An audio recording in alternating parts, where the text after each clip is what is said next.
Hey, what's up, everybody? Marcos Villegas here, being joined with the newly crowned lightweight champion of the world, Devin Haney, a few days away from his first ever title defense here at the Staples Center. We're at the gym, random Christmas music playing. You're about to cut weight, so thank you so much for allowing us to come with you and do this interview. Your first title defense this weekend. First off, how does it feel to be the WBC lightweight champion now? I mean, it feels great. You know, it didn't happen the way that, you know, I thought or that I imagined it to happen or I was hoping it to happen. But, you know, it happened and I'm thankful for it. And now, you know, it's time to, you know, show the world, you know, and you know, put on an even better performance because now I'm champ and now, you know, a lot of people are gunning for me. I wanted to dive into that. You know, usually that's like the highlight moment of every young fighter is the moment where their hands are raised and you hear "and the new." You didn't get to have that moment. Does that play in your mind? Yeah, I didn't get a chance to have that moment, but I knew that it was a possibility that I wouldn't because when I fought for the interim belt, if say it wasn't even no franchise, if Loma was a vacate, I still would have got bumped up. So I knew that was a possibility, and that's another reason why I wanted to fight for the interim belt, so that, you know, if it did go bad, then I would still be bumped up to world champ. So these things happen a lot of times, but people are, you know, they're talking about it because it happened the franchise way, which is it normally doesn't happen that way, but it did, and it's okay, you know. I will get the new, you know, eventually. I will get many more belts, and my time will come. You bummed out, though? You got to be bummed out in a way, no?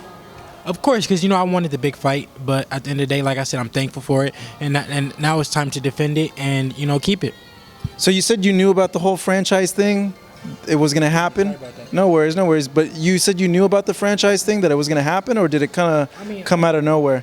At first, I didn't know that was gonna happen. But then when I started, when we became the mandatory and we were pushing for the fight, and then that's when, you know, Loma's team said that they wanted to do franchise, and that's when that came up and all of that sorts. So then, you know, a couple days before, that's when I knew that it was gonna happen. Well, I had a huge idea that it was gonna happen.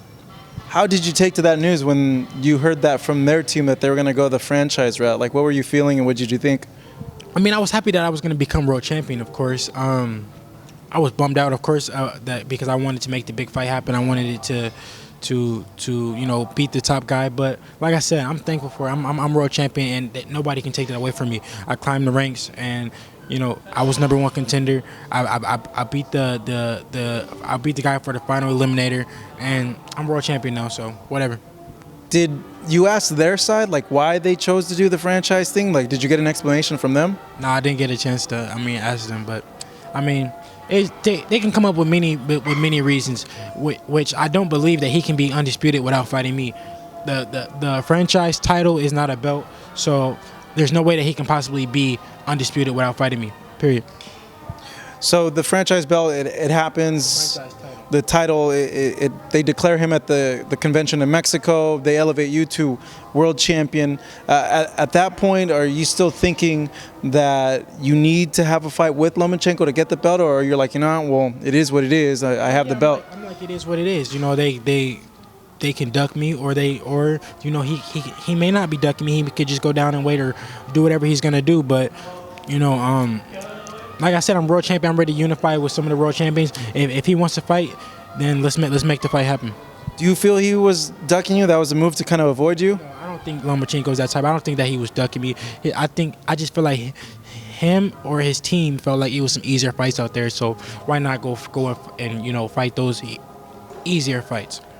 I know a lot's been said about the franchise title. What do you make of it? Because I know to a lot of fans, it's still kind of like a confusing thing. Like, no one's really sure like what it means and like what a fighter can and can't do with it. Honestly, I'm not sure 100% what it means. I know that you're kind of in the dark too. That it's a title, and I know that only one guy can fight for it and the other guy can't win. So it's kind of confusing. But like I said, I'm world champ. That's all I'm worried about.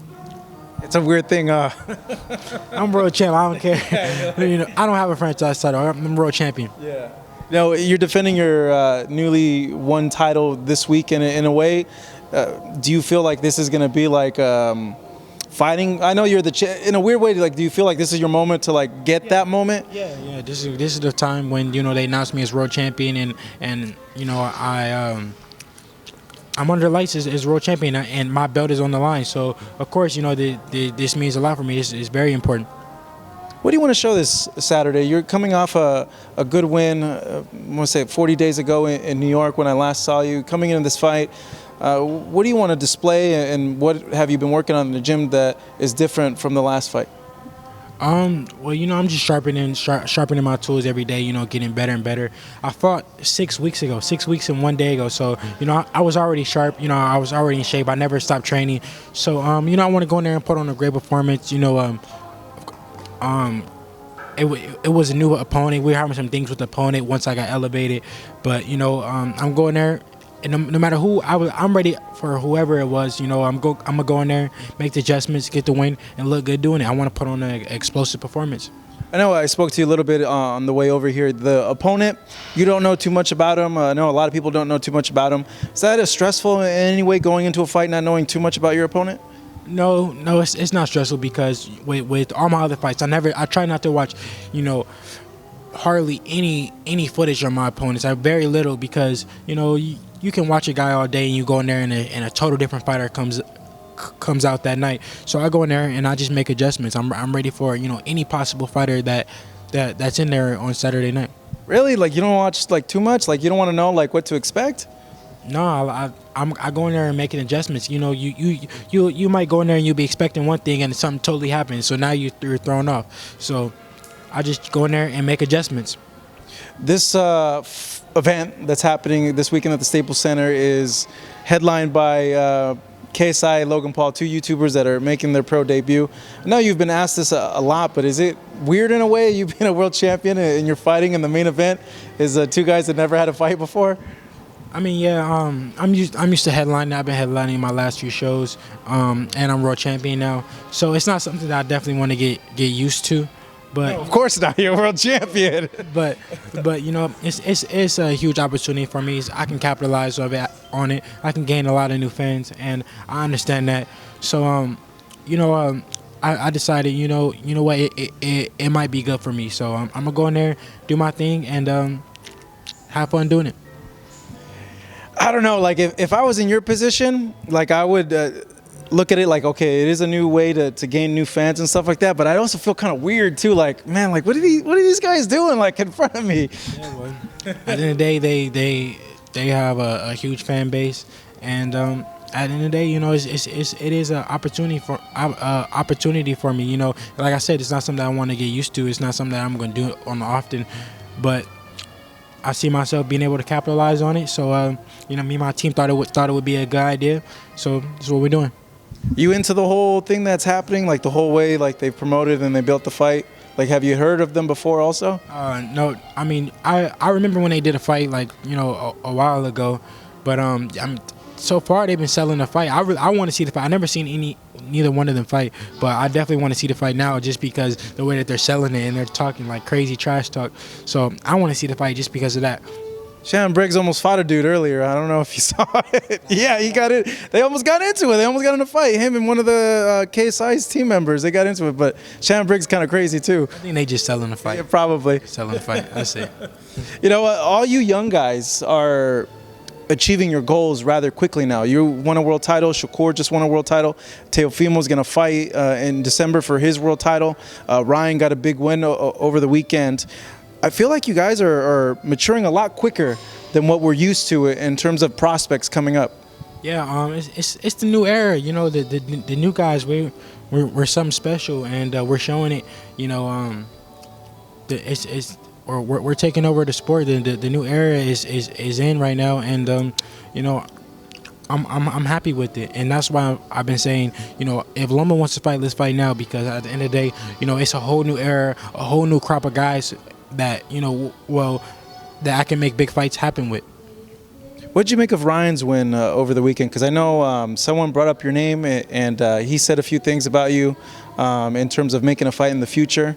And then based off like the interview that people did with you on Thursday before the fight, I know there's a little back and forth, but he has a lot of respect for you. But what did you make of that fight and the things that he said in the post-fight? Yeah, Ryan, he went in there, he took care of business. I knew that he was going to do that. I had sparred the guy that he fought like a couple weeks before, so I knew Ryan was going to go in there and smash him. He went in there, he got the job done. I don't take nothing away from him. He looked good. He looked like he's getting better. And, yeah, I wish him nothing but the best. Someone brought up, did you say this? Like you said, like you'd F him up? I think that's what kind of caused him to say, like, no, I'll F him up. I know it was like a competition-like thing, but... Yeah, I was just messing around. Yeah, but okay, I figured. But it's the truth. It's the truth? In a fight, you think you'd mess him up pretty bad? I mean, I think I'm gonna be victorious, but I like Ryan. I think Ryan is a really good dude. I've been knowing Ryan for so long. We got a lot of history together, and he keeps winning, I keep winning. Hopefully, we can make that big fight happen eventually. Well, you guys are all in the same weight class. You, Ryan, Loma, Teofimo, all around there in the same neighborhood. So I think eventually you guys will make some big fights together, no? Yeah, the 135-pound division is on fire right now. I think it's one of the hottest divisions right now. Between heavyweight and lightweight, it's very competitive. In 2020, I want it to be a top dog in the 135-pound division. I want everyone to fight and we get it on and somebody come out on top. So say Lomachenko fights the winner of Teofimo and Comey, and out of that, someone ends up getting all the belts. Obviously, you have the lightweight belt. Would you, I guess, not get angry, but be like, hey, you can't call yourself real world champion of this division without coming and see me? Well, there's no way that if Comey or Teofimo win, there's no way that they could call themselves even anything close to undisputed because they can't even win the franchise title. So you have nothing to represent the WBC. What do you have? Nothing. So there's no way that they could be undisputed. The only person who could say that they're undisputed is Lomachenko, but I still don't think that he would be undisputed because I was his mandatory and he didn't fight me. At the end of the day, if you guys were to fight, how would you beat a Lomachenko in your opinion? We'll just have to see, He's a tough guy, a lot of things there. He's a really good fighter, and that's why I want to fight him. I don't take nothing away from him. I think that he's a great fighter. He everything that they say he is. I do believe that, but I think that I just have the tools to beat him, and hopefully we make that fight happen, and I can show the world. All right, Devin, I know you want to go do your cardio. You still got a few pounds to cut, right? Yep. Not much, though. Devin, thank you so much, man. Really appreciate it. Great catching up with you. Yes. Devin Haney defending his world title this Saturday at the Staples Center. In the last 10 years, SNAC has provided fighter training stack supplements to more than 20 world champions, including Mikey Garcia, Demetrius Andrade, and Caleb Plant. If you're ready to take your fight game to the next level, the SNAC Fighter Training Stack is for you.